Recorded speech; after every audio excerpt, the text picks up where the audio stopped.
The night air in the small town was heavy with the low hum of streetlights, their glow bending across empty sidewalks. 17-year-old Jamal had only been walking home from basketball practice, his gym bag slung loosely over his shoulder, sweat still drying on his forehead. But in America, sometimes the most ordinary walk can turn into a nightmare. Two police cruisers screeched to a stop beside him, their red and blue lights slicing through the dark. "Hands where we can see them!"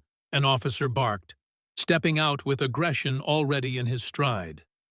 Jamal froze, confused, his palms rising instinctively. "I didn't do anything," he whispered, but his words were drowned out by the sound of boots pounding pavement.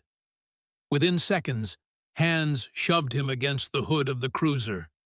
His face pressed into the cold metal, his bag ripped away, his voice silenced by the clatter of handcuffs. "Stop resisting!" one officer shouted, though Jamal's body was limp with fear. They dragged him into the street, his sneakers scraping against asphalt. Neighbors peeked through blinds, their silence heavy with complicity. But just when the cruelty seemed unbearable, a distant thunder grew louder. Not from the sky.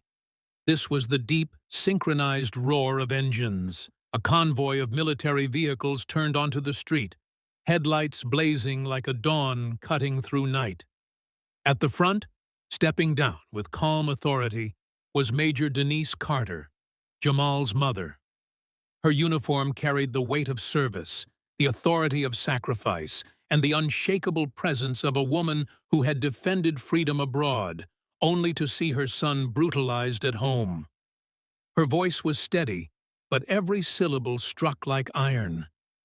"Unhand my son." The officers froze, disbelief painted across their faces. Soldiers flanked her silently, disciplined, their boots striking the pavement with precision. One officer stammered, "Ma'am, he matched a description," but Denise's stare cut him down before he could finish. "The only thing my son matches," she said, "is the profile you carry in your head. Tonight, that ends." The street fell silent, except for Jamal's shallow breathing as the cuffs were unlocked. His mother knelt beside him, her military jacket brushing against the torn fabric of his hoodie. Her hand rested firmly on his shoulder, not just comforting, but reclaiming. What followed